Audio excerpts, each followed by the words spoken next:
الحمد لله رب العالمين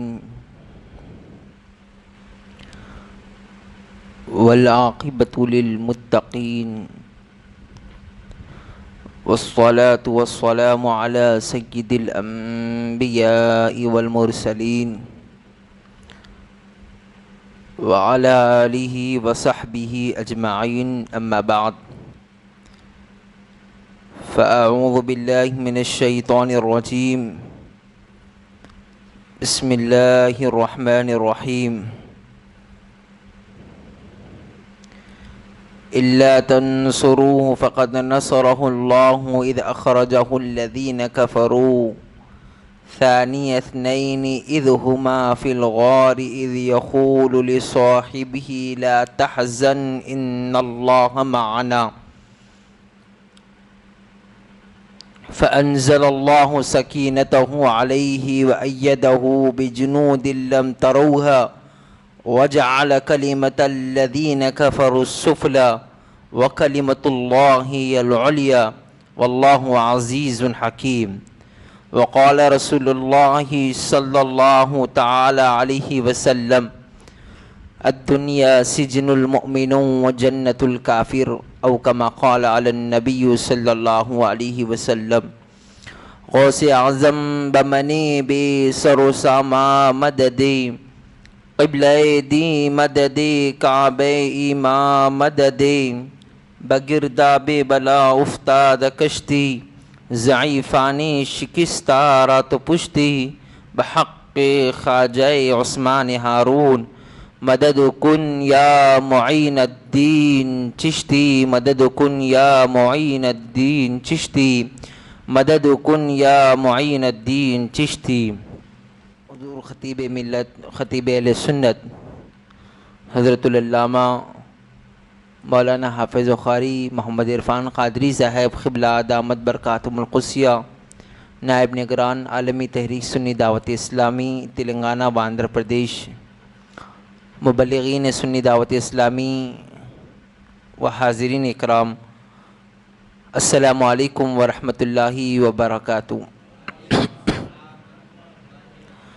کچھ عرض و معروض سے قبل آئیے درود پاک کے کلمات آقا رحمت رحمت للعالمین شفیع المذنبین راحت العاشقین ارواحنا فداک صلی اللہ تعالیٰ علیہ وسلم کی بارگاہ میں پیش کرے. میرے ساتھ مل کر پڑھے الصلاۃ والسلام علیک یا رسول اللہ،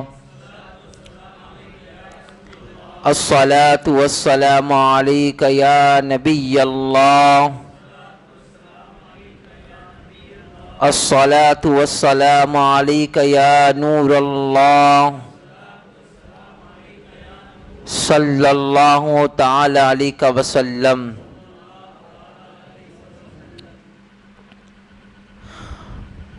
وہ پہلا مددگار، وہ پہلا صحابی، وہ پہلا مددگار، وہ پہلا صحابی، نبی نے جسے ہر قدم پہ دعا دی، نبی نے جسے ہر قدم پر دعا دی. وہ نبیوں سے کم تر اماموں سے اعلیٰ، وہ نبیوں سے کم تر اماموں سے اعلیٰ، محمد سے ہر دم وفا کرنے والا، محمد سے ہر دم وفا کرنے والا. وہ کتنا بڑا ہے، وہ کتنا بڑا ہے خدا جانتا ہے، وہ کتنا بڑا ہے خدا جانتا ہے، وہ کیسے بنا ہے خدا جانتا ہے. محمد سے ہر دم وفا کرنے والا، وہ نبیوں سے کم تر اماموں سے اعلیٰ. شمع رسالت کے پروانوں، میرے پیارے آقا صلی اللہ علیہ وسلم کی پیار دیوانوں، مجھے حکم ہوا کہ میں فضیلت سیدنا ابوبکر صدیق پر کچھ دیر آپ حضرات کے سامنے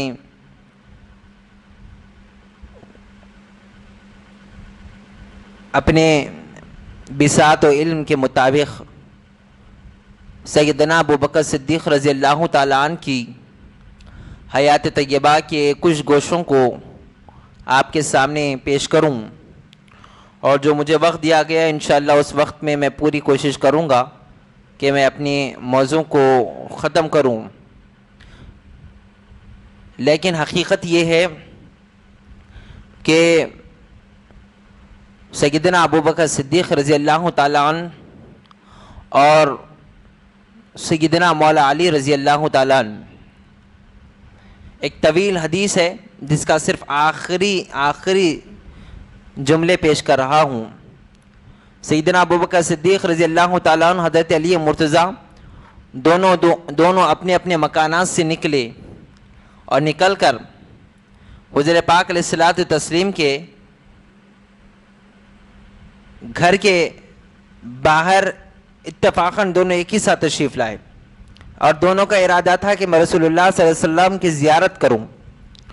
دونوں اتفاق ایک ساتھ پہنچے اور پہنچنے کے بعد جب علی مرتضیٰ نے سیدنا ابو بکر صدیق کو دیکھا تو حضرت علی مرتضیٰ نے کہا کہ آپ پہلے جائیے، اس لیے کہ آپ وارث مصلی رسول ہے. اللہ کے رسول علیہ السلام سے میں نے سنا ہے کہ جس کسی کو جنتی مرد کو دیکھنا ہو وہ ابو بکر کو دیکھے. حضرت ابو بکر نے کہا کہ نہیں، میں پہلے آپ جائیں گے، اسی لیے کہ آپ مصطفیٰ کے گھرانے سے تعلق رکھتے ہیں اور آپ باب العلم ہے. کافی طویل حدیث ہے. حضرت علی نے قرآن کے حوالے دیے حضرت ابو بکر صدیق کی فضیلت میں، کہا کہ آپ جائے، تو حضرت ابو بکر نے بھی قرآن مجید کے حوالے جات دیتے ہوئے کہا کہ آپ جائے. کافی دیر ہوئی، کافی گفتگو ہونے کے بعد اللہ رب العزت کے حکم سے جبریل امین رسول اعظم صلی اللہ علیہ وسلم کے پاس حاضر ہوئے اور عرض کیا، یا رسول اللہ صلی اللہ علیہ وسلم، اللہ رب العزت آپ پر سلامتی بھیجتا ہے اور آپ سے فرماتا ہے کہ آپ جائیں، آپ کے گھر کے، آپ کے حجرے کے باہر علی مرتضیٰ اور ابو بکر دونوں کھڑے ہیں اور وہ دونوں ایک دوسرے کو یہ چاہتے ہیں کہ پہلے آئے کون، اور ایک دوسرے کو کہہ رہے ہیں پہلے آپ جائے. اللہ رب العزت چاہتا ہے کہ آپ اس کا فیصلہ فرمائیں، کون پہلے آئے، کون آئے. رسول اللہ صلی اللہ علیہ وسلم باہر تشریف لائے، دیکھا کہ ابو بکر اور صدیق اکبر دونوں ساتھ ہیں، اور اب دونوں کے متعلق اللہ کے رسول علیہ السلام فرماتے ہیں حدیث پاک کہ آخری جملوں کو پیش کر رہا ہوں، اس کے بعد گفتگو شروع کروں گا. اللہ کے رسول علیہ السلام فرماتے ہیں، اے ابو بکر اور علی، سنو کہ تم دونوں کی فضیلت یہ ہے، تم دونوں کی فضیلتوں کا عالم یہ ہے کہ اگر پورے دنیا کے جو درخت ہے، پورے دنیا کے درخت کو کاٹ دیا جائے اور اس کو قلم بنا دیا جائے اور تمام زمین و آسمان کو تختی بنا دی جائے اور تمام سمندروں کو سیاہی بنا دی جائے اور اس سے لکھنا تعریفات شروع کیا جائے، اے علی تمہاری اور ابو بکر تمہاری تعریفات لکھنا شروع کیا جائے، تو سنو، دنیا کے جو درخت ہے وہ ختم ہو جائیں گے، جتنی سیاہی ہے ختم ہو جائے گی، اور یہ جو تختیاں بنائی گئی ہے زمین و آسمان کی، وہ تختیاں پوری پور ہو جائے گی اور لکھنے والوں کے ہاتھ شل ہو جائیں گے، یعنی لکھتے لکھتے وہ ہاتھ تھک جائیں گے اور وہ لکھنے کی طاقت نہ رہے گی. لیکن یاد رکھو ابو بکر علی، تمہاری فضیلت ختم نہیں ہوگی، تو وہ شان سیدنا ابو بکر صدیق بیان کرنے کے لیے ہر ایک کے پاس اپنے کچھ گوشوں کو پیش کیا جاتا ہے. ہر کوئی مکمل فضیلت نہیں بتا سکتا. مجھے حکم ہوا کہ سیدنا ابو بکر صدیق رضی اللہ تعالیٰ عنہ کی شان اور فضیلت آپ کے درمیان میں رکھوں. میرے پیارے آقا صلی اللہ علیہ وسلم کی پیار دیواروں، ابو بکر صدیق رضی اللہ تعالیٰ عنہ کون ہے؟ سیدنا ابو بکر صدیق رضی اللہ تعالیٰ عنہ اس ذات کا نام ہے جنہوں نے سب سے پہلے مصطفیٰ جان رحمت صلی اللہ تعالیٰ علیہ وسلم کے دست مبارکہ پر اللہ رب العزت کی وحدانیت کا اقرار فرمایا، اور سب سے پہلے اس شخصیت کا نام ہے جنہوں نے اسلام کے لیے، میں بڑی ذمہ داری کے ساتھ کہہ رہا ہوں کہ اسلام کے لیے گھرانے اہل بیت کے بعد گھرانے مصطفیٰ کے بعد اگر کسی نے سب سے زیادہ قربانیاں دی ہے، اگر کسی نے سب سے زیادہ مصیبتوں کو برداشت کیا گئے، تو بلا شبہ سیدنا ابوبکر صدیق رضی اللہ تعالیٰ عنہ کا گھرانہ ہے۔ آپ دیکھیں گے ہجرت کے معاملات میں بھی سیدنا ابوبکر صدیق رضی اللہ تعالیٰ عنہ کے گھرانے کے جو خدمات ہے وہ ناقابل فراموش ہے۔ میرے پیارے آقا علیہ السلام کے پیارے دیوانوں، صدیق اکبر رضی اللہ تعالیٰ عنہ کون ہے؟ آپ اگر دیکھیں گے تو سیدنا ابوبکر صدیق رضی اللہ تعالیٰ عنہ اگر آپ دیکھنا چاہیں گے ایک ماڈل کے طور پر، تو آپ دیکھیں کہ مصطفیٰ جان رحمت کی سنتوں کا چلتا پھرتا اگر کوئی نمونہ ہے تو سیدنا ابوبکر صدیق کی ذات ہے۔ چلتا پھرتا نمونہ اگر کوئی دیکھنا چاہے مصطفیٰ کے فرمان کا، مصطفیٰ کی سنتوں پر، مصطفیٰ کی سنتوں پر عمل کرنے کا، وہ اگر آپ دیکھنا چاہے تو صدیق اکبر کی ذات کو دیکھیں۔ کوئی عمل ایسا ہے ہی نہیں کہ جو صدیق اکبر کا مصطفیٰ کی سنتوں سے خالی ہو۔ میرے پیارے آقا علیہ السلام کے پیارے دیوانوں، ابوبکر صدیق رضی اللہ تعالیٰ عنہ وہ ہے جن کا کھانا مصطفیٰ کی سنتوں کے مطابق، جن کا سونا مصطفیٰ جان رحمت کے سنتوں اور حکم کے مطابق، جن کا چلنا مصطفیٰ جان رحمت صلی اللہ تعالیٰ علیہ وسلم کی سنتوں کے مطابق ہوتا۔ میں آپ کو بتاؤں سیدنا ابوبکر صدیق رضی اللہ تعالیٰ عنہ کا ہر عمل زندگی کا کوئی عمل سیدنا ابوبکر کا ایسا ہے ہی نہیں ہے جو مصطفیٰ جان رحمت کے سنت کے خلاف ہو۔ اب آپ کو بتاؤں کہ ایک عام آدمی کا مکمل زندگی کا ہر عمل سنت مصطفیٰ کے مطابق ہونا یہ بہت زیادہ ناممکن ہے۔ کسی نہ کسی ایک گوشے میں کچھ نہ کچھ تو چھوٹ جائے گا، لیکن سیدنا ابوبکر صدیق کی ذات وہ ہے کہ کسی معاملے میں بھی یا کسی زندگی کے کسی شعبے میں یا زندگی کے لمحات کے کسی بھی موڑ پر سیدنا ابوبکر صدیق کا کوئی عمل مصطفیٰ جان رحمت کی سنتوں کے خلاف نظر نہیں آتا۔ وہ پیکرے سنت مصطفیٰ ہیں۔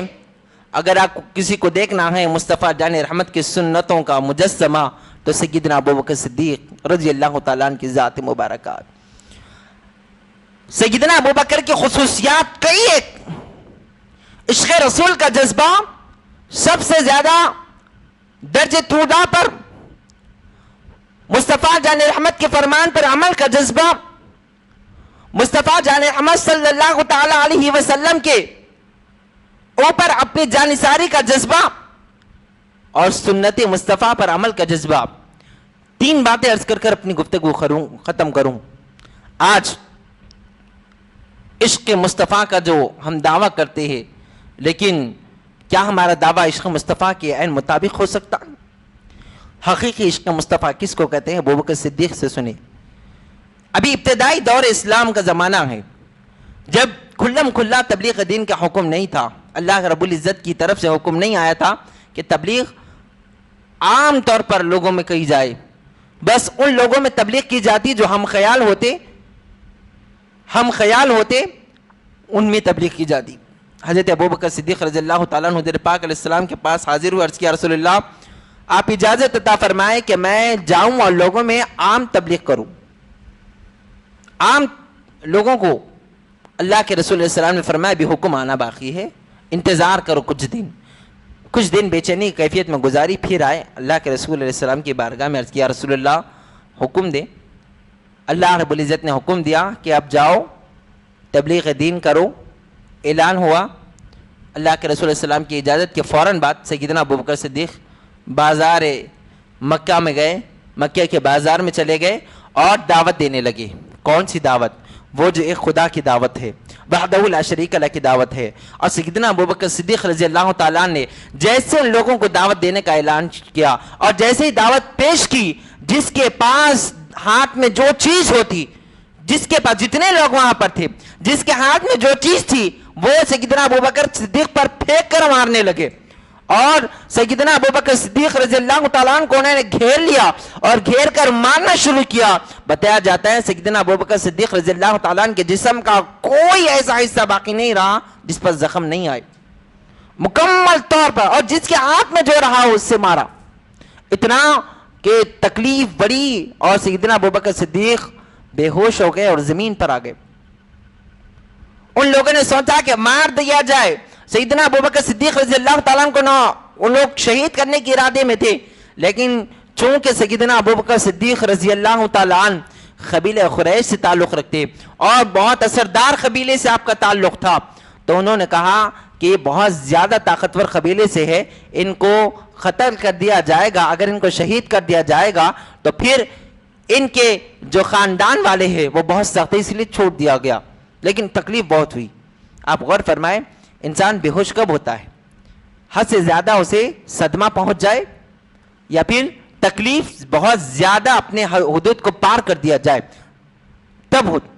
آپ غور فرمائیں، مکمل طور پر ایک آدمی آپ اور ہم ہیں، بے چینی کی کیفیت ہو جاتی ہے مکمل طور پر، اگر تھوڑا سا بھی زخم آ جائے، تھوڑا سا بھی زخم آ گیا، میں مکمل تقریباً 7 یا 8 دن سے اس ناخون کے جگاڑ کی وجہ سے تکلیف محسوس کر رہا ہوں۔ جب بھی اس طرف خیال جاتا ہے، جب بھی اس طرف خیال جاتا ہے ایک تکلیف ہوتی ہے، جب بھی اس طرف خیال جاتا ہے تکلیف ہوتی ہے، احساس ہوتا ہے۔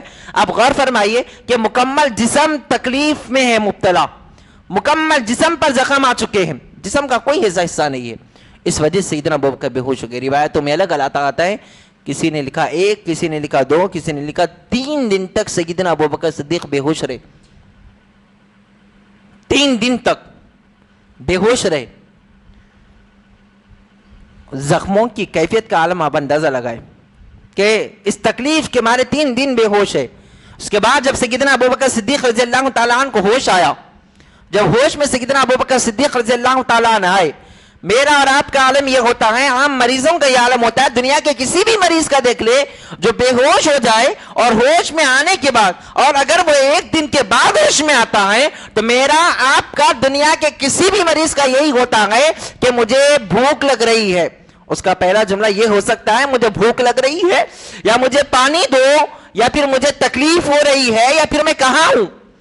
یہ 4 جملے ہر مریض کے ہو سکتے ہیں، دنیا کے کوئی مریض کیوں نہ ہو، دنیا کے کوئی مریض کیوں نہ ہو، اس کے یہی 4 جملے ہوں گے۔ پہلا، اگر وہ بھوک 1 یا 2 دن اگر وہ بھوکا رہے، ہوش آنے کے بعد اسے پہلے بھوک کی شدت زیادہ ہوگی، وہ کہے گا مجھے بھوک لگ رہی ہے، مجھے کھانے دو، یا مجھے پیاس لگ رہی ہے پانی دو، یا پھر شدت تکلیف ہے، کچھ ہی دیر کے بعد ہی ہوش میں آیا تھا، شدت تکلیف کی وجہ سے وہ کہے گا مجھے تکلیف ہو رہی ہے، اللہ اکبر، یا پھر کہے گا میں کہاں ہوں، کیونکہ ہوش میں نہ تھا، کہاں پہنچ گیا نہیں معلوم، وہ کہے گا کہ میں کہاں ہوں۔ لیکن یہ دنیا کے مریضوں کا معاملہ ہے، یہ دنیا کے عام مریضوں کا معاملہ ہے، لیکن مریض مصطفیٰ کا معاملہ کچھ اور ہوتا ہے۔ جو عشق مصطفیٰ میں مبتلا ہو جائے اس کا معاملہ کچھ اور ہوتا ہے۔ سیدنا ابوبکر صدیق کی ذات ہے، ہوش میں آ جاتی ہے، 3 دن کے بعد آ رہی ہے، زخموں سے مکمل بدن جو 4 ہے، تکلیف کا بہت زیادہ اندازہ ہے، لیکن اس کے باوجود سیدنا ابوبکر صدیق ہوش میں آتے ہیں، آنکھ کھلتی ہے، ماں سامنے نظر آتی ہے، ماں دیکھ رہی ہے اپنے بیٹے کو، سیدنا ابوبکر اپنی ماں کو دیکھتے ہیں، اور پہلا جملہ تاریخ نے اس کو لکھا ہے، کتابوں نے لکھا ہے، کوئی مریض کا جملہ سیدنا ابوبکر صدیق کی طرح نہیں ہوتا۔ ہر مریض اپنی تکلیف کی وجہ سے کہتا ہے، سیدنا ابوبکر کہتے ہیں اے ماں بتاؤ میرے مصطفیٰ کیسے ہے، میرے مصطفیٰ کیسے ہے، محمد رسول اللہ کیسے ہے، اللہ اکبر۔ تکلیف کا یہ عالم، مکمل بدن جسم کا مکمل کوئی ایسا حصہ نہیں ہے جو زخم نہ آئے ہو، لیکن اس کے باوجود یہ عالم ہے کہ ہوش میں آنے کے بعد پہلا سوال ہے کہ میرے مصطفیٰ کیسے ہے، میرے مصطفیٰ کیسے ہے، میرے مصطفیٰ کیسے۔ اللہ اکبر۔ ماں نے جب یہ الفاظ سنے، چونکہ وہ ابھی اسلام نہیں لائی تھی، انہوں نے کہا جس شخصیت کی وجہ سے تیرا یہ عالم ہوا اور تو ان کے بارے میں پوچھتا ہے، جس شخصیت کی وجہ سے تیرا یہ عالم ہوا ہے تو ان کی بات کرتا ہے۔ اگر تو ان کے ساتھ نہ رہتا، اگر تو ان کے ساتھ نہ ملتا، اگر تو ان کی بات پر عمل کر کر نہ جاتا، تیرا یہ عالم ہی نہیں ہوتا۔ تیرے جسم کو دیکھ، تیری کیفیت کو دیکھ۔ سیدنا ابوبکر صدیق رضی اللہ تعالیٰ عنہ کی ذات نے اپنی والدہ کو جواب دیا، اے ماں یہ بات ہے، تم یہ تکلیف کے معاملے کہتی ہو، تم یہ زخم کی بات کہتی ہو، لیکن سنو حقیقت میں اس زخم کے بعد بھی اس جسم میں جو جان ہے وہ محمد رسول اللہ کا صدقہ ہے، وہ میرے آقا کا صدقہ ہے. یہ تکلیف تو کیا بات ہے, یہ جو جان میرے اندر ہے یہ بھی مصطفیٰ جان رحمت کا صدقہ ہے. اب ماں نے کہا بیٹا, سیدنا ابوبکر صدیق نے کہا کہ میرے مصطفیٰ کیسے ہیں, مجھے حال بتاؤ, حال معلوم ہونا چاہیے. اللہ اکبر. ماں نے کہا بیٹا تم کافی دن سے بے ہوش تھے اور تمہیں شاید تکلیف بھی ہو رہی ہے اور تمہیں بھوک کی شدت بھی ہے, تھوڑا سا دودھ پی لو یا کچھ کھا لو, اس کے بعد دیکھتے ہیں. پہلے تم کچھ کھا تو لو, کچھ پی تو لو. اللہ اکبر. 3 دن سے بھوکے ہونے کے باوجود سیدنا ابوبکر کا عشق رسول دیکھیں آپ, کیسا عشق رسول ہے میرے پیارے آقا علیہ السلام کے پیارے دیوانوں. کیا عشق مصطفیٰ ہے, عشق مصطفیٰ کا کیسا جذبہ ہے. اللہ اکبر. سیدنا ابوبکر صدیق اپنی والدہ سے کہتے ہیں کہ اے ماں سن لو, میں اس وقت تک اپنے حلق سے ایک گھونٹ دودھ یا ایک گھونٹ پانی کا خطرہ بھی اپنے حلق سے نیچے نہیں اتاروں گا. اس وقت تک. کب تک؟ تو اس وقت تک. اور کب سے ہے؟ 3 دن سے پہلے سے ہے. 3 دن پہلے سے بھوکے اور پیاسے ہیں اور کہہ رہے ہیں کہ آگے کتنے دن ہو جائے کوئی معاملہ نہیں ہے, اس وقت تک کچھ نہ کھاؤں گا نہ پیوں گا جب تک کہ میں اپنی آنکھوں سے مصطفیٰ کا دیدار نہ کر لوں. جب تک کہ میں اپنے آنکھوں سے مصطفیٰ کا دیدار نہ کر لوں. یہ مصطفیٰ جان رحمت صلی اللہ تعالیٰ علیہ وسلم کا عشق رسول ہے جو سیدنا ابوبکر صدیق رضی اللہ تعالیٰ عنہ نے بتایا ہے. اور آج کیا ہوتا ہے, آج معاملہ کیا ہے میرے پیارے آقا علیہ السلام کے پیارے دیوانوں, آپ بہتر جانتے ہیں. یہ سیدنا ابوبکر صدیق کی ذات ہے. کون ہے جس کی شان میں رب تبارک و تعالیٰ نے قرآن مجید میں کئی آیتیں نازل فرمائی, ایک دو نہیں, کئی آیتیں سیدنا ابوبکر کی شان میں قرآن مجید نے رب تبارک و تعالیٰ نے نازل فرمائی. اور سب آیتوں میں وہ آیت جو سورۃ التوبہ کی آیت پاک ہے جس میں رب تبارک و تعالیٰ نے فرمایا الا تنصروه فقد نصره الله اذ اخرجه الذين كفروا ثاني اثنين اذ هما في الغار. اللہ اکبر. کیا ہوا آپ جانتے ہیں کہ ہجرت کی رات مصطفیٰ جان رحمت صلی اللہ علیہ وسلم سیدنا ابوبکر صدیق رضی اللہ تعالیٰ عنہ ساتھ ہے, غار سور میں پہنچے. غار سور میں سیدنا ابوبکر پہلے تشریف لے گئے. آپ واقعات جانتے ہیں, وہ کئی مرتبہ آپ نے سنا ہے. صدیق اکبر نے اپنے پورے جسم کے کپڑوں کو نکالا اور نکال کر وہ جو سانپ کے سوراخ تھے ان تمام کو بند کر دیا اور آقا علیہ السلام کو اپنے گود میں سلا لیا اور ایک سوراخ باقی رہ گیا اور اس پر اپنی ایڑی لگا دی. اللہ اکبر. یہ تمام سنا ہے. اسی دوران میں کفار بھی قریب آ گئے, غار سور کے قریب تک پہنچ گئے. جب غار سور کے قریب پہنچ گئے تو سیدنا ابوبکر صدیق رضی اللہ تعالیٰ عنہ کا دل بے چین ہونے لگا, بے قرار ہونے لگا, تڑپنے لگا, بے چینی کی کیفیت محسوس ہونے لگی. تب حضور پاک علیہ السلام کے بارگاہ میں عرض کی کہ یا رسول اللہ کافر قریب پہنچ چکے ہیں, کفار قریب پہنچ چکے ہیں غار سے. تو اس وقت میرے آقا نے فرمایا لا تحزن ان اللہ معنا, اے ابو بکر غم نہ کرو, اللہ ہمارے ساتھ ہے. ابو بکر تم غم نہ کرو, اللہ ہمارے ساتھ ہے. رب تبارک و تعالیٰ نے اس شان والے صدیق اکبر کی شان قرآن نے بیان فرمایا کہ ہم نے اس پر ثانی اثنین فرمایا. وہ 2 تھے. وہ کون 2 تھے؟ پہلے مصطفیٰ تھے, دوسرے ابو بکر تھے. رب تبارک و تعالیٰ فرماتا ہے کہ ہم نے ان کے دل پر سکون کو نازل فرما دیا ہے. کس کے دل پر؟ ابو بکر کے دل پر سکون کو نازل فرما دیا گیا. جس کے دل پر مولا نے سکون کو نازل فرما دیا اس ذات کا عالم کیا ہوگا. اور پھر قرآن مجید فرماتا ہے والذی جاء بالصدق وصدق به اولئک هم المتقون. کس کے والے 2 لوگوں کا ذکر کیا گیا. یہاں پر بھی 2 لوگوں کا ذکر ہے, وہاں پر بھی 2 لوگوں کا ذکر ہے. کون ہے؟ تو بتایا گیا پہلا وہ جو سچ لانے والا ہے, سچ لانے والا, اور دوسرا سچ کی تصدیق کرنے والا. والذی جاء بالصدق وصدق به. کون؟ تو پہلے سچ لانے والے مصطفیٰ کی ذات ہے اور سچ کی تصدیق کرنے والے صدیق اکبر کی ذات ہے.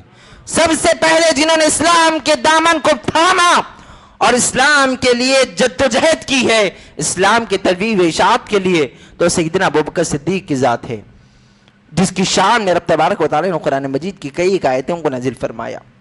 اور میں آپ کو بتاؤں حضرت سیدنا ابوبکر صدیق رضی اللہ تعالیٰ عنہ کی ذات, اس ذات کا نام ہے شخصیت, اس ذات کا نام ہے جنہوں نے مصطفیٰ جان رحمت کے کوئی عمل کو کبھی نہ اپنی زندگی میں چھوڑا اور نہ ہی اپنی زندگی کے آخر میں چھوڑنے کی کوشش.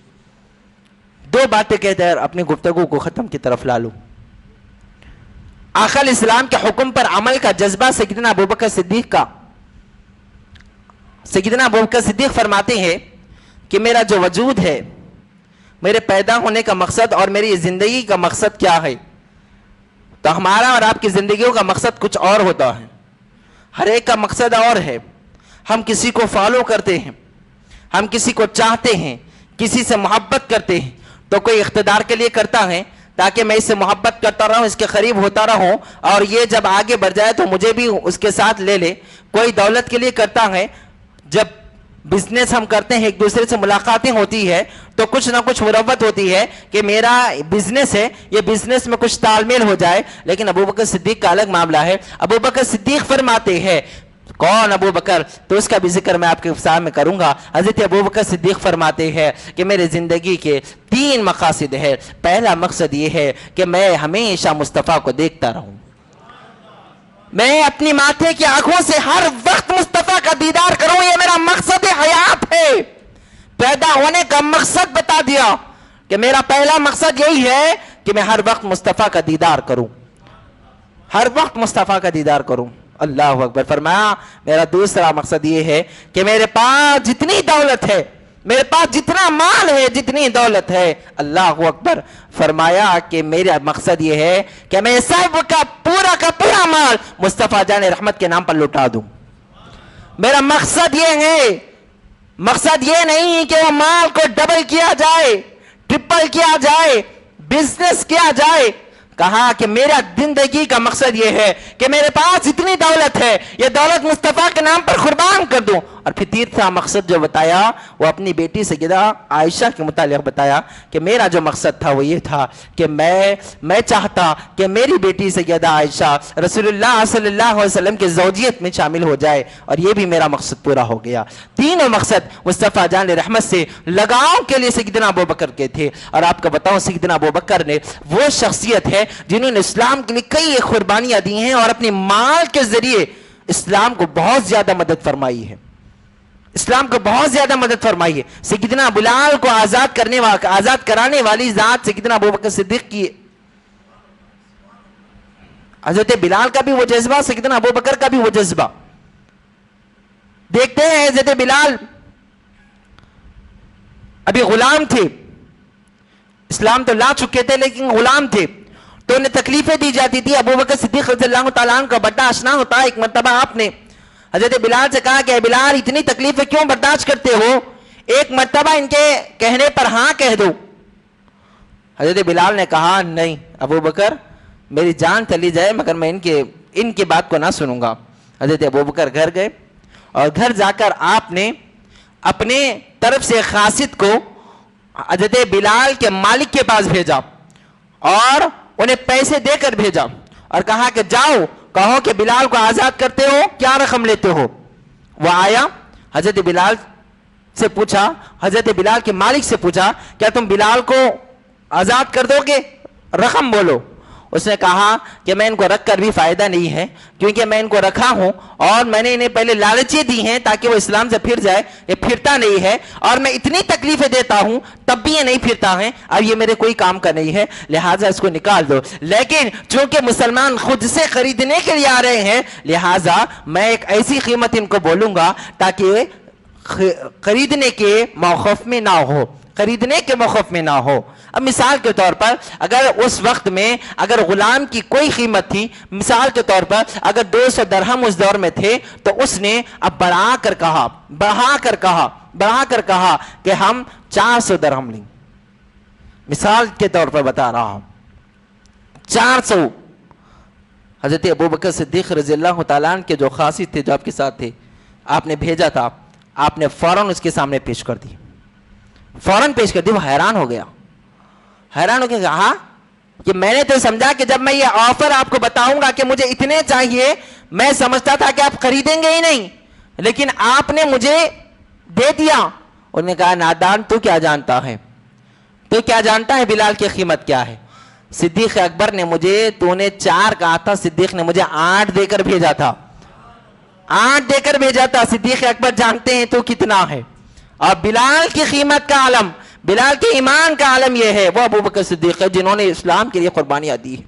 میرے پیارے آقا علیہ السلام کی پیادوانوں، رسول اعظم صلی اللہ تعالیٰ علیہ وسلم کے سنتوں پر عمل کا جذبہ سیدنا ابو بکر صدیق کا کیسا کہ رسول اللہ صلی اللہ علیہ وسلم کو حکم آتا ہے، حکم خدا ہے کہ اے مصطفیٰ اب ہم حکم دینے والے ہیں، ان قریب تمہیں ہجرت کرنی ہے، مکے کو چھوڑ کر مدینے جانا ہے۔ مصطفیٰ جان رحمت نے حضرت ابو بکر کو کہا، ابو بکر ہمیں کچھ دن میں حکم آنے والا ہے، ہمیں جانا ہے، مکے کو چھوڑنا ہے، تم تیار رہنا، میں کہوں گا جب حکم آئے گا۔ حضرت ابو بکر نے کہا یا رسول اللہ میں حاضر ہوں۔ چند دن بعد رب تبارک و تعالیٰ نے رات کے وقت میں آیت پاک کو نازل فرما دیا اور حضرت جبریل امین کے حکم دیا گیا کہ اب آپ ہجرت فرمائیے۔ اللہ کے رسول علیہ السلام حضرت ابوبکر کے گھر پر گئے اور گھر پر جا کر کہا السلام علیکم یا ابو بکر۔ حضرت ابوبکر نے جواب دیا وعلیکم السلام یا رسول اللہ، فداک امی و ابیک یا رسول اللہ، میرے ماں باپ آپ پر قربان یا رسول اللہ، آپ میرے گھر پر تشریف لائے۔ اللہ اکبر، فرمائے حکم کیا ہے؟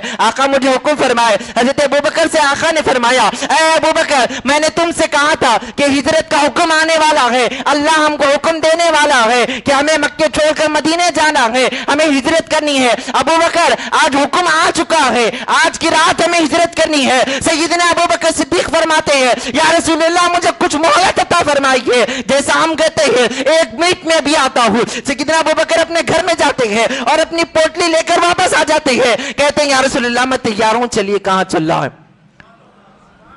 چلیے کہاں چل رہا ہے؟ اللہ کے رسول علیہ السلام نے فرمایا ابو بکر میں نے تمہیں ابھی کہا ہے اور تم تیار ہو گئے، اور یہ جانا کتنے دن کا ہے؟ سوال یہ ہے جانا کتنے دن کا ہے؟ اگر میں آپ سے کہوں کہ ہمیں بامبے جانا ہے، کچھ دن میں جانا ہے، میں آپ کو کہوں گا کب جانا ہے، اور پھر میں نے آج ہی شاہد بھائی اجتماع میں آئے اور میں نے شاہد بھائی سے کہا کہ شاہد بھائی اجتماع کے فوراً بعد ہمیں ممبئی کے لیے نکلنا ہے، کہیں گے کہ یہ کیسا ہوگا، کچھ تو تیاری کرنی ہوگی۔ میں کہوں گا 2 دن کے لیے ہی جا رہے ہیں، کہیں گے 2 دن کے لیے بھی تو تیاری کرنی ہے۔ یہاں 2 دن کے لیے 4 دن کے لیے جانا نہیں ہے، ہمیشہ کے لیے مکے چھوڑ کر جانا ہے، اور پتہ نہیں ہے کہ واپس پھر کب آنا ہے۔ ابھی پتہ نہیں ہے صدیق اکبر کو کہ واپس کب آنا ہے۔ جائیداد یہی ہے، بیوی بچے یہیں پر سیدنا ابو بکر صدیق کے یہی ہے، تجارتیں یہی ہے، خاندان یہی ہے، تمام کا تمام گھر اور جائیداد سب کے سب یہاں ہیں، لیکن جانا ہے۔ لیکن سیدنا ابو بکر کا عالم دیکھے، ایک پوٹلی باندھ لی اور باندھ کر نکل گئے اور عرض کرنے لگے یا رسول اللہ صلی اللہ علیہ وسلم جس رات آپ نے مجھے فرمایا تھا، جس وقت آپ نے مجھے فرمایا تھا اے ابو بکر ہمیں جانا ہے یا رسول اللہ، اس وقت اس رات سے لے کر ہر رات آج کی رات تک ہر رات اپنا پورا سامان تیار رکھتا ہوں تاکہ کب اللہ کا حکم آ جائے اور کب مصطفیٰ کی اطاعت کرنا کا حکم مل جائے کہ میں مصطفیٰ کے حکم پر اطاعت پر عمل کر لوں، فوراً مصطفیٰ کے حکم پر عمل کر کر کبھی تاخیر نہ ہو جائے کہ مصطفیٰ کے عمل کرنے میں تاخیر ہو، کبھی مصطفیٰ مجھ سے یہ کہے ابو بکر کرنا ہے اور اس کے کرنے میں مجھ سے تاخیر نہ ہو۔ اسی لیے یا رسول اللہ ہر رات میں اپنے پورا سامان لے کر تیار رہتا ہوں، اور آج کی رات بھی میں تیار تھا۔ میں اس لیے ہمیشہ تیار رہتا ہوں کہ کہیں حکم رسول پر، اللہ کے رسول کا حکم مجھ پر ہو اور اس کے عمل کرنے میں تاخیر ہو۔ میرے پیارے آقا علیہ السلام کی پیاری دیوانوں، یہ صدیق اکبر کی ذات ہے، یہ صدیق اکبر کی ذات ہے۔ کون صدیق اکبر؟ وہ جو حکم خدا پر اپنی تمام دولت کو قربان کرنے والا، تمام دولت کو۔ حضرت عامر بن مغیرہ آزاد کرانے والی ذات ابو بکر صدیق کی ہے۔ ریاض الجنہ کا جو حصہ ہے جس کو میرے آقا صلی اللہ علیہ وسلم نے فرمایا کہ میرے منبر سے میرے حجرے کا جو حصہ ہے وہ جنت کے ایک باغوں میں سے ایک باغ یا حصوں میں سے ایک حصہ ہے، اس حصے کو خرید کر دینے والی ذات کا نام ابو بکر صدیق ہے۔ ابو بکر صدیق ہے۔ جب کبھی حکم ہوتا سیدنا ابو بکر صدیق سب سے آگے۔ اللہ کے رسول علیہ السلام نے حضرت بلال کے ذریعے حکم دلوایا کہ مسلمانوں کو جنگ کے لیے ساز و سامان کی ضرورت ہے، اب ایمان والوں سے مومنوں سے کہو کہ وہ مدد کے لیے تیار ہو جائے اور اپنے اپنے طور پر کرے۔ اعلان حضرت جب بلال نے کیا تو تمام صحابہ اپنے اپنے طور پر بڑھ کر کوشش کرنے لگے اور صحابہ کا جذبہ دیکھ لیں. آج ہم جب اعلان کرتے ہیں، جب کبھی مساجد سے اعلان ہوتا ہے، جب کبھی مدارس سے اعلان ہوتا ہے، کچھ بھی اعلان ہو، ہمارے لوگوں کے جیب سے 1 روپیہ نہیں نکلتا، اور سوچ سوچ کے نکالتے ہیں، دیکھ کر کوشش کرتے ہیں کہ جتنی کم نوٹ نکلے، جتنی کرنسی کم کی نوٹ نکلے، جیب میں ہاتھ ڈالنے کے بعد اتنا بہتر ہوگا. اگر زیادہ مقدار والی نکلے گی تو اسے واپس رکھ کر دوسری جیب میں ہاتھ ڈال کے دیکھا جائے گا کہیں اس سے کم والی تو نہ ہو. لیکن صحابہ کا جذبہ دیکھے. ایک صحابی رسول کے پاس کچھ بھی نہیں ہے، کچھ نہیں ہے، لیکن حکم مصطفیٰ کو سنا تو فوراً ایک باغ کو چلے گئے اور دن بھر اس باغ میں خدمت کی، کام کیا. کام کرنے کے بعد جب رات ہوئی، محنتانہ لینے کا وقت آیا تو پھر اس نے محنتانے کے عوض میں چند کھجور دیے. ایک دن کام کرنے کے عوض میں چند کھجور دیے. وہ صحابی کھجور لیے اور لے کے فوراً سیدھے مصطفیٰ کے پاس پہنچے. آقا علیہ السلام کے پاس پہنچے، کہا یا رسول اللہ میرے پاس بظاہر کچھ نہ تھا، لیکن یا رسول اللہ آپ نے حکم فرمایا تھا کہ مجھے دینا ہے. میرے پاس کچھ نہ تھا یا رسول اللہ، میں نے آج ایک دن کام کیا اس باغ میں، اور میرے باغ میں کام کرنے کے بعد مجھے یہ چند کھجوریں ملی ہے. یا رسول اللہ یہ میری طرف سے آپ رکھ لیں، یہ میری طرف سے، وہ مومنین کی طرف سے جن کا حکم آپ نے دیا ہے کہ کرے، میرے آقا یہ میری طرف سے آپ قبول فرمائیں. ہر صحابی گئے، ہر صحابی اپنے اپنے طور پر. حضرت عمر گئے، اس وقت حضرت عمر کو اللہ تبارک و تعالیٰ نے بہت دولت عطا فرمائی تھی. حضرت عمر اپنے گھر گئے اور گھر جا کر سیدنا عمر رضی اللہ تعالیٰ نے گھر کے تمام جتنے چیزیں تھیں ان کو رکھا اور سب کو ڈیوائیڈ کر دیا، آدھا آدھا کر دیا، اور آدھا اپنے گھر والوں کے لیے رکھ دیا اور آدھا آقا علیہ السلام کی بارگاہ میں لے کر آ گئے. گھر کا پورا آدھا کر دیا، 50-50 آدھا لے کر آ گئے. اب ہر صحابی آ رہے ہیں، آقا علیہ السلام سب سے بات کر رہے ہیں، ہر ایک سے. ہر صحابی آتے، آقا پوچھتے ہیں کیا لائے ہوں. سب سے سوال ہو رہا ہے، آقا جاننے والے ہیں. آقا نے سوال کیا، کیا لائے ہو؟ حضرت عمر آئے، سوال کیا ہے؟ عمر کیا لائے ہو؟ حضرت عمر نے کہا یا رسول اللہ اپنے گھر کے تمام ساز و سامان کا آدھا حصہ لا لیا ہوں اور آدھا گھر والوں کے لیے رکھ کر آیا ہوں، آدھا لایا ہوں. بہت معمولی بات نہیں ہے، گھر کا جتنا تھا اس کا آدھا کر دینا اور اچانک ایسے آدھا کر کر لے آ جانا. اللہ اکبر. اللہ کے رسول علیہ السلام نے دعائیں دی اور حضرت عمر گئے، اور اب سیدنا ابوبکر صدیق کی باری آئی. ابوبکر صدیق تشریف لاتے ہیں. حضرت عمر اس وقت میں وہ دیکھ رہے ہیں کہ شاید آج میرا یہ عمل جو ہے، جو میں نے اللہ کے رسول علیہ السلام کے حکم پر عمل کیا ہے، میرے پاس بظاہری دولت زیادہ ہے، شاید ہو سکتا ہے کہ میں آج اس معاملے میں صدیق اکبر پر فضیلت لے جاؤں، صدیق اکبر پر میں فضیلت لے جاؤں. ہو سکتا ہے کیونکہ آج میرے پاس دولت زیادہ ہے، میں نے زیادہ مال لایا ہے. اور حضرت ابوبکر ایک پوٹلی لائے ہے، چھوٹی سی پوٹلی ہے. اللہ اکبر. جیسے آقا کے پاس تشریف لائے، آقا نے اپنا سوال بدل دیا، اپنا سوال بدل دیا. سب سے آقا نے کچھ اور سوال کیا اور ابوبکر صدیق سے کچھ اور سوال کر رہے ہیں. اللہ اکبر. آپ غور فرمائے، امتحان لکھنے والے سب ہے اور سب کو ایک پرچہ دیا جائے، کسی ایک کو دوسرا پرچہ دیا جائے تو ہم کہیں گے یہ ہمارے ساتھ ناانصافی ہے. کیسا ہو سکتا ہے؟ سب کو ایک پرچہ دیا گیا اور سب کو آپ نے الگ سوال کیا اور مجھ سے الگ سوال کر رہے ہیں. لیکن یہاں پر سوال کرنے والا جانتا ہے کہ سامنے والا کون ہے اور وہ کیا لا رہا ہے اور کیا رکھ کر آ رہا ہے. وہ سب جانتے ہیں، وہ مصطفیٰ ہے، وہ مصطفیٰ جان رحمت ہے، جس کو میرے امام حضور سعد الشریعہ علی رحمت و رضوان فرماتے ہیں جہاں بانی عطا کر دے، بھری جنت ہبا کر دے، نبی مختار کل ہے جسے جو چاہے عطا کر دے. وہ سب جاننے والے، عطا بھی کرنے والے ہیں. حضرت ابوبکر آئے تو مصطفیٰ نے اپنے سوال کو چینج کر دیا، تبدیل کر دیا. اب سب سے جب پوچھا تھا تو آقا نے پوچھا کیا لائے ہو؟ حضرت ابوبکر سے سوال کیا، ابوبکر کیا گھر میں رکھ کر آئے ہو؟ سوال بدل دیا گیا. کہا کہ اے ابوبکر گھر میں کیا رکھ کر آئے ہو؟ ابوبکر نے کہا یا رسول اللہ جو تھا سب لا لیا. آقا نے پوچھا ابوبکر میں جانتا ہوں، اسی لیے تو میں نے سوال کیا ہے، میں جانتا ہوں کہ تم نے گھر میں کچھ نہیں رکھا، لیکن میں ان کو بتانا چاہتا تھا جو یہ سمجھتے ہیں کہ میں آج کوئی تم پر فضیلت لے جانے والا ہے. کوئی سمجھتے، کوئی اور نہیں تھے، سیدنا عمر تھے جنہوں نے یہ سوچا تھا کہ وہ جذبہ تھا کہ میں آج شاید ہو سکتا ہے میں فضیلت لے جاؤں. اللہ کے رسول علیہ السلام نے فرمایا کہ ابو بکر کیا لائے, کیا ابو بکر کیا چھوڑ کر؟ کہا رسول اللہ سب لا دیا, سب لا دیا. کہا گھر میں کیا چھوڑ کر آئے؟ کہا اللہ اس کے رسول کو چھوڑ کر آیا, اللہ اس کے رسول کو گھر میں چھوڑ کر آیا ہوں. اور کیسا جذبات, سب کچھ لا دیا, یہاں تک کہ اپنے کپڑوں کو نکال دیا اور کپڑوں کی جگہ ٹاٹ کو باندھ لیا, ٹاٹ کا لباس باندھ لیا اور ببول کے کانٹے بٹن کی جگہ ببول کے کانٹے لگا دیے. اسی لباس میں حضرت ابوبکر آئے. اللہ اکبر, غور فرمائے کیا عمل ہے, کیا عمل ہے. اور یہ عمل میرے رب کو اتنا پسند آیا, جبریل امین حاضر ہوئے, جبریل آئے. ہمیشہ جب جبریل آتے ہیں تو آنے کا انداز الگ, آج کے آنے کا انداز الگ ہے. جبریل امین کا لباس وہی ہے جو صدیق اکبر نے پہنا, وہی لباس. آقا نے پوچھا ہے جبریل اس لباس میں کہاں کہ محمد رسول اللہ صلی اللہ علیہ وسلم, اللہ آپ پر سلامتی بھیجتا ہے.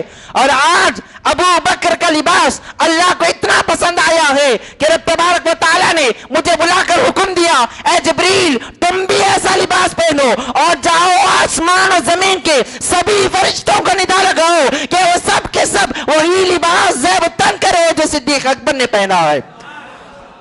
اور فرمایا کہ اے محمد رسول اللہ صلی اللہ علیہ وسلم, اللہ آپ پر سلامتی بھیجتا ہے اور اللہ ابو بکر پر بھی سلامتی بھیجتا ہے. اور آج اللہ رب العزت, اللہ کون, جو خدا وحدہ لا شریک لہ ہے, جو رزاق ہے, وہ جو سب سے راضی ہونے والا ہے, وہ ذات. اے رسول اعظم صلی اللہ علیہ وسلم کے پیارے دیوانوں, غور سنو, ان جملوں کو سنو اور ذرا غور کرو کہ سیدنا ابو بکر کی ذات کون سی ہے. جبریل امین عرض کرتے ہیں کہ اے رسول اعظم صلی اللہ علیہ وسلم, آپ ابو بکر سے پوچھئے, رب تبارک و تعالیٰ پوچھ رہا ہے. کون؟ رب پوچھ رہا ہے. کس سے؟ ابو بکر سے. کیا پوچھ رہا ہے؟ کہ اے رسول آپ ابو بکر سے پوچھئے کیا ابو بکر اللہ سے راضی ہے؟ کیا ابو بکر اللہ سے راضی ہے؟ آپ غور فرمائیں, روئے زمین کا ہر ایمان والا نماز پڑھتا ہے, روزہ رکھتا ہے, زکات دیتا ہے, عمرے کو جاتا ہے, حج کو جاتا ہے, وہاں کے ارکان کرتا ہے, بیت اللہ کا طواف کرتا ہے, صفا مروہ کی سعی کرتا ہے, رات و دن نماز و اذکار کرتا ہے, ایک دوسرے سے حسن و سلوک کا معاملہ کرتا ہے. یہ تمام عمل کس لیے ہوتے ہیں؟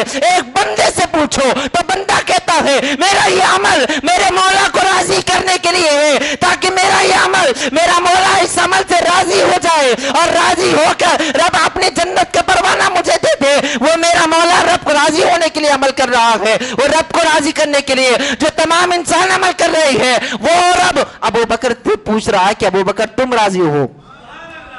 پورے انسان, پوری انسانیت مل کر جس کو راضی کرنے میں لگی ہے, وہ خداوند قدوس ابو بکر سے پوچھا ہے کہ ابو بکر کیا تم راضی ہو؟ کون ابو بکر؟ آج بھی لوگ پوچھتے ہیں کون ابو بکر؟ تو ابو بکر وہ جس نے سب سے پہلے کلمہ پڑھا, وہ ابو بکر. ابو بکر وہ جس نے سب سے پہلے اسلام کے لیے تبلیغ کا کام شروع کیا آقا کے بعد, وہ ابو بکر. ابو بکر کون؟ جس نے سب سے پہلے اسلام کی تاریخ میں کعبۃ اللہ پر خطبہ دیا, وہ ابو بکر. ابو بکر کون؟ جس نے ہجرت کی رات مصطفیٰ کو اپنے کندھوں پر بٹھایا, وہ ابو بکر. ابو بکر کون؟ جس نے مصطفیٰ کے لیے اپنے گھر بار کو لٹا دیا, وہ ابو بکر. ابو بکر کون؟ جو غار سور میں سب سے پہلے پہنچا, وہ ابو بکر. کون ابو بکر؟ وہ جس نے غار سور میں پہنچ کر اپنے کپڑوں کو پھاڑ کر ان سانپ کے سوراخوں کو بند کر دیا, وہ ابو بکر. ابو بکر کون؟ جس نے سانپ کو اپنے ایڑی پر ڈسوایا اور خوشی کے ساتھ بیٹھا ہے, وہ ابو بکر. ابو بکر کون؟ جس کے ایڑی پر مصطفیٰ نے اپنا لعاب دہن لگایا, وہ ابو بکر. ابو بکر کون؟ جس نے بلال کو آزاد کروایا, وہ ابو بکر. ابو بکر کون ہے؟ جس نے عامر بن مغیرہ کو آزاد کروایا, وہ ابو بکر ہے. ابو بکر کون ہے؟ ابو بکر وہ ہے جو ہجرت کی رات مصطفیٰ کو اپنے کاندھوں پر بٹھا کے کر لے جاتی ہے۔ ابو بکر کون ہے؟ جنہوں نے خبا کے مقام پر جب مصطفیٰ جان رحمت مدینے پہنچے، خبا کے مقام پر پہنچے تو آقا کے اوپر اس چادر کو تانا دینے والے اس کی ذات ابو بکر ہے۔ یعنی حضور پاک علیہ السلام جب خبا پہنچے تو حضور پاک علیہ السلام کے سر مبارکہ پر چادر کو تنا دیا گیا، یعنی چادر لے کر حضرت ابو بکر کھڑے ہو گئے۔ وہ ابو بکر ہے۔ ابو بکر کون ہے؟ وہ ابو بکر جس نے خبا پر پہلا قدم رکھا، وہ ابو بکر ہے۔ ابو بکر کون ہے؟ جس نے خبا کی تعمیر فرمائی ہے، وہ ابو بکر ہے۔ ابو بکر کون ہے؟ جس نے ریاض الجنہ کا حصہ خرید کر دیا ہے، وہ ابو بکر ہے۔ ابو بکر کون ہے؟ جو مصطفیٰ کے ساتھ سفر میں ساتھ ہے، مصطفیٰ کے ساتھ حضر میں ساتھ ہے، مصطفیٰ کے ساتھ حضور پاک علیہ السلام کے ساتھ وہ سفر حضر میں ساتھ ہے، بدر میں ساتھ ہے، حنین میں ساتھ ہے، احد میں ساتھ ہے، خندق میں ساتھ ہے۔ کون ہے ابو بکر؟ ابو بکر وہ ہے جس نے بلال کو آزاد کروایا ہے۔ ابو بکر وہ ہے جس کو مصطفیٰ نے فرمایا ہے کہ میرا مولا جس کے لیے تمام انسانوں کے لیے، جس کو میرا مولا نے فرمایا، حضور پاک علیہ السلام کا فرمان کہ ابو بکر اس ذات کا نام ہے کہ رب تبارک و تعالی جس پر اپنے رحم و کرم کے بارشوں کو نازل فرمائے گا، وہ ابو بکر ہے۔ پھر وہی بات کہ ابو بکر کون ہے؟ تو ابو بکر کی ذات اس ذات کو کہتے ہیں جو مصطفیٰ کے ساتھ حجر میں بھی ساتھ ہے، مصطفیٰ کے ساتھ سفر میں بھی ساتھ ہے، مصطفیٰ کے ساتھ جنگوں میں بھی ساتھ ہے، مصطفیٰ کے ساتھ مصالحت میں بھی ساتھ ہے، مصطفیٰ کے ساتھ مشاورات میں بھی ساتھ ہے، مصطفیٰ کے ساتھ زمین پر بھی ساتھ ہے، اور مصطفیٰ کے ساتھ زمین کے اندر بھی ساتھ ہے۔ اور سنو ابو بکر کون؟ ابو بکر وہ ہے جو روضہ مصطفیٰ میں مصطفیٰ کے بعد سونے والے کی ذات کا نام ابو بکر ہے۔ اور سنو رب تبارک و تعالی قیامت کے دن جب مصطفیٰ اپنے روزے سے اٹھیں گے تو مصطفیٰ کے بعد سب سے پہلے اٹھنے والی ذات کا نام ابو بکر ہے۔ اور جنت کے 8 دروازے رب تبارک و تعالی نے 8 دروازے جنت کے رکھے ہیں، 8 دروازے جس کو اپنی طرف بلائیں گے، 8 کے 8 دروازے، ہر دروازہ ایک ایک کے لیے ہے۔ کوئی حافظ قرآن کے لیے ہے، کوئی زکات دینے والے کے لیے ہے، کوئی صدقہ کرنے والے کے لیے ہے، ہر ایک دروازہ الگ الگ ہے، لیکن جنت کے 8 دروازے جس کو پکار کر اپنی طرف بلائیں گے وہ ابو بکر صدیق ہے۔ اور سنو اتنا ہی نہیں، میرے مصطفیٰ فرماتے ہیں کہ قیامت کے دن جب رب تبارک و تعالی اپنے غضب کے عروج پر ہوگا، جب رب کا غضب عروج پر ہوگا، رب تبارک و تعالی اپنے غضب کے منصب پر فائز ہو جائے گا، یعنی وہ اللہ رب العزت کا ذاتی ہے۔ رب تبارک و تعالی غضب فرمانے پر آئے تو وہ چھوڑتا نہیں ہے۔ فرمایا کہ رب تبارک و تعالی جب غضب پر ہوگا تو میں محمد الرسول اللہ کے غضب کو ٹھنڈا کرنے کے لیے جس کا وسیلہ اللہ کی بارگاہ میں دوں گا وہ کوئی اور نہیں، صدیق اکبر ہے۔ آقا فرماتے کہ میں محمد الرسول اللہ کی بارگاہ میں جس کا وسیلہ دوں گا اللہ کے غضب کو ٹھنڈا کرنے کے لیے، وہ ابو بکر صدیق ہے۔ اب آپ فرمائے کہ ابو بکر صدیق کا معاملہ کیا ہے، سیدنا ابو بکر صدیق کی فضیلتوں کا عالم کیا ہے؟ وہ ابو بکر صدیق ہے، اور سیدنا ابو بکر صدیق کے فضائل بڑی طویل، مجھے وقت جو دیا گیا وہ قریب ختم یا ختم ہو چکا ہے، لیکن آخری 5 منٹ جو میں 5 منٹ کہہ رہا ہوں انشاءاللہ وہ 5 ہی منٹ ہوں گے انشاءاللہ۔ سیدنا ابو بکر کا آخری عمل بتا کر گفتگو ختم کر دوں۔ آخری عمل، زندگی بھر سیدنا ابو بکر صدیق نے آقا کے فرامین پر عمل کیا، اور جب آخری وقت آیا، جب ابو بکر صدیق بیمار تھے، آخری وقت قریب ہے، آپ نے مولا علی کو بلایا، مولا علی کو بلایا، حضرت علی مرتضیٰ کو بلایا، بلا کر کہا اے علی جب میں اس دنیا سے چلا جاؤں، جب اس دنیا سے چلا جاؤں، اس کا عمل بھی بتایا۔ حضرت عائشہ کو پہلے بلایا، پوچھا عائشہ، میری بیٹی عائشہ بتاؤ کہ آقا علیہ السلام کا آخری عمل کون سا تھا؟ حضرت عائشہ فرماتی ہیں کہ بابا جان، اللہ کے رسول علیہ السلام نے آخری عمل مسواک کا فرمایا، کہا کہ مجھے بھی مسواک کرو۔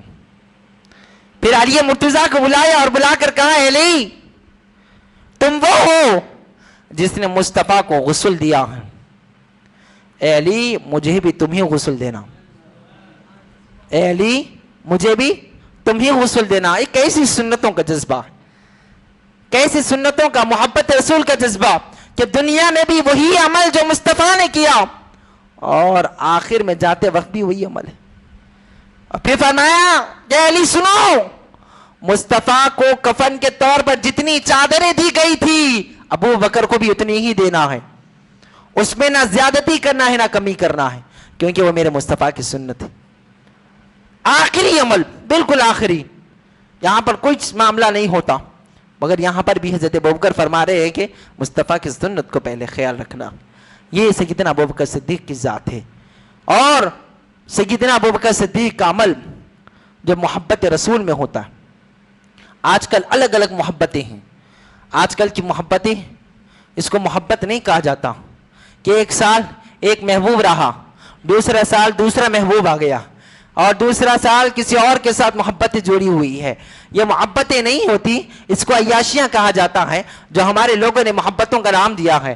حقیقت میں اگر یوم عاشقان کو منانا ہے اور دیکھنا ہے کہ کسی کوئی دن ہے جو حقیقت میں محبت کا معنی دنیا کو بتانے کا ہے، تو سیدنا ابوبکر صدیق کے وصال کا دن ہے. بتاؤ کہ یہی وہ دن ہے جو حقیقت میں ایک عاشق تھے، دنیا میں بھی عاشق تھے، عمل میں بھی عاشق تھے، فعل میں بھی عاشق تھے، اور اس کے بعد اپنے آخرت تک کے لیے عاشق بن کر رہے.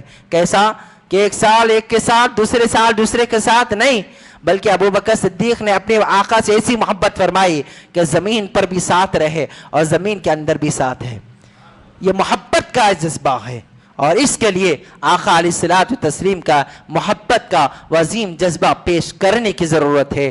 اور سیدنا ابوبکر صدیق کے فضائل بہت طویل ہے. میں نے جیسے ابتدا میں کہہ دیا آپ کے سامنے کہ دنیا کے تمام درخت اگر قلم بنا کر لکھنا شروع کیا جائے تو ختم ہو جائیں گے، سیدنا ابوبکر صدیق کی فضیلت ختم نہیں ہوگی. اسی لیے میری گفتگو میں ختم کرتے ہوئے میں آپ سے یہی گزارش کروں گا کہ سیدنا ابوبکر صدیق کے فیضان کو آپ سمجھے، آپ کے فرامین کو سمجھے.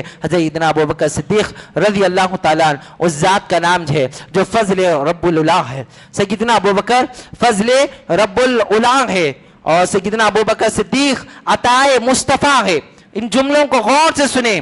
فضل خدا صدیق اکبر ہے، عطائے مصطفیٰ صدیق اکبر ہے، اور رضائے مرتضیٰ بھی صدیق اکبر ہے.